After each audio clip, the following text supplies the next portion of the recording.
Attorney General and Minister for Economy, and we have as well ambassadors.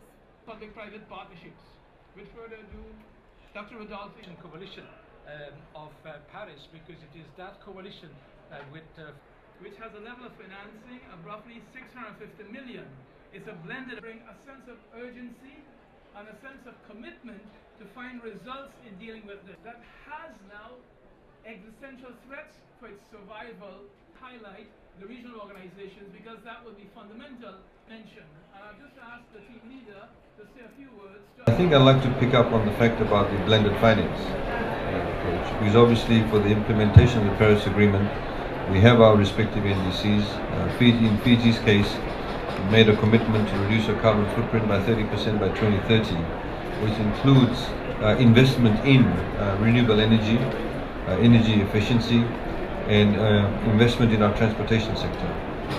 Notwithstanding the fact that most Pacific Island countries and indeed other smaller developing states in the Caribbean and in the Indian Ocean may have almost negligible levels of carbon footprint, they are very much at the coalface of climate change. And they are, from that perspective, the more vulnerable states. Prior to this session, we launched our National Development Plan. We have not had a National Development Plan since 1987. When we had the first coup, it was all sort of thrown away.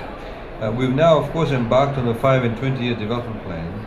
What that does is, when we're actually developing the development plan, we sought a partnership with numerous players, including the World Resources Institute, GCCA, and various other stakeholders, to climate sensitize our development plans, to gender sensitize the development plans, and also to take into account various other aspects, such as the vulnerability of your asset stock in respect of being climate resilient. Now, what that actually does from our perspective is that we obviously require levels of investment.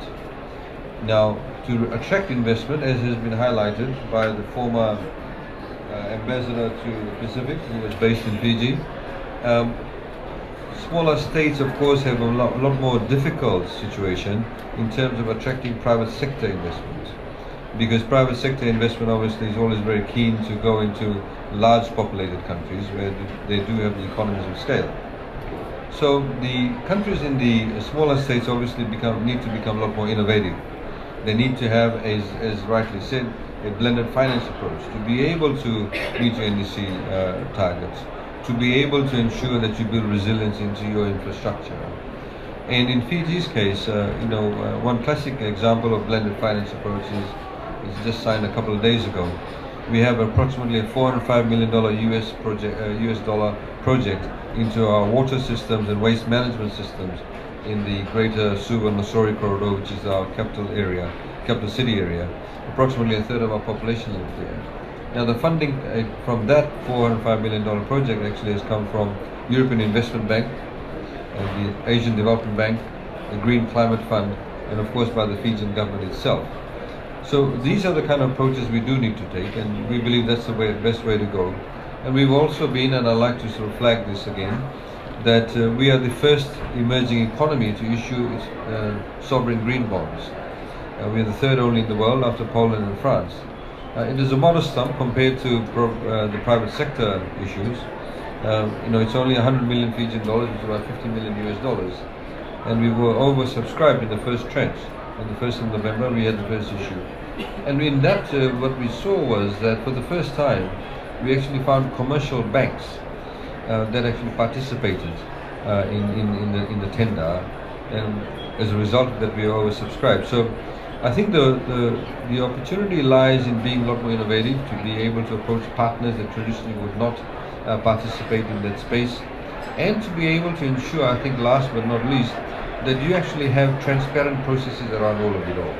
You need to have good governance processes around it. In the green bond provision, we've actually had a third-party validation, Sustainalytics from the European Union, to actually validate that the spend from the green bonds, the funds that are raised for that, will specifically go into climate change developments. Last but not least, I'd like to once again highlight, and I'm sure this is the case for most developing countries, many of the countries in the African, Caribbean, Pacific region, is that when we talk about development finance and we talk about climate finance, we see them all as one.